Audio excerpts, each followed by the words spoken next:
സങ്കീർത്തനക്കാരനുള്ള ഒരു പ്രത്യേകത നമുക്കുള്ള പ്രത്യേകത വ്യത്യസ്തമാണ്. ഹല്ലേലൂയ. നമ്മൾ അവൻ പലപ്പോഴും അവൻ ആഗ്രഹിക്കുന്നത് ഒന്ന്, പ്രാർത്ഥിക്കുന്നത് മറ്റൊന്നാണ്. ഹല്ലേലൂയ. അവൻ നമ്മളൊന്ന് പറയും, അവൻ വേറൊന്ന് നമ്മൾ ആഗ്രഹിക്കും. ഹല്ലേലൂയ. അവൻ അതെനിക്ക് ഇഷ്ടമെന്ന് പറയും, പക്ഷെ നമുക്കൊരു ഇഷ്ടമാണ്. അല്ലെങ്കിൽ എങ്ങനെയൊക്കെ പറയുന്ന മനുഷ്യർ. ഹല്ലേലൂയ. എന്നാൽ സങ്കീർത്തനക്കാരൻ പറയാ, എന്റെ നാക്കും എന്റെ മനസ്സും ഒരുപോലെ. ആമേൻ. ദിവസങ്ങളിൽ എന്തെങ്കിലും പ്രയോജനം നമ്മൾ പഠനമെങ്കിൽ നമ്മൾ പറയുന്ന വാക്ക് നമ്മുടെ ഹൃദയം തമ്മിൽ മാച്ച് ആവണം. സങ്കീർത്തനക്കാരൻ നമ്മോട് പറയുന്ന ഒരു പ്രബോധനമാണ്. അവൻ ഈ അപേക്ഷിക്കുന്നതാണ് ആഗ്രഹിക്കുക. ദൈവസന്നിധിയിൽ നമ്മൾ പറയുന്നത്. കാരണം മനുഷ്യനോട് പറഞ്ഞാൽ അല്ലെങ്കിൽ എന്ത് ചെയ്യാം, രക്ഷപ്പെട്ടു പോകാം. കാരണം അവർക്ക് അറിയുന്നില്ല.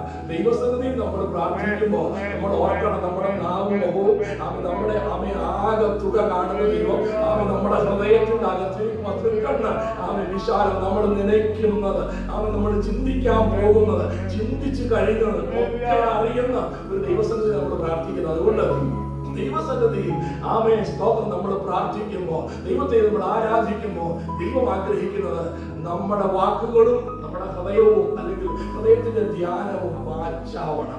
അവിടെയാ ദൈവം പ്രസാദിക്കുന്നത്. ഇവിടെ സങ്കീർത്തനക്കാരൻ പറയാ, കർത്താവേ നീ എന്നെ വിളിച്ചുകൊണ്ട് രക്ഷയൊക്കെയാ, പക്ഷെങ്കിൽ ഹല്ലേലൂയ 4-ാമത്തെ വാക്യത്തിലേക്ക് വരുമ്പോൾ പറയുക, ദൈവം വെളിച്ചമായിട്ട് വെളിപ്പെടണമെങ്കിൽ, ദൈവം നമുക്ക് രക്ഷയായി തീരണമെങ്കിൽ 4-ാമത്തെ വാക്യത്തിന്റെ 1-ാമത്തെ ഭാഗം മാച്ചാവും. എന്ത്?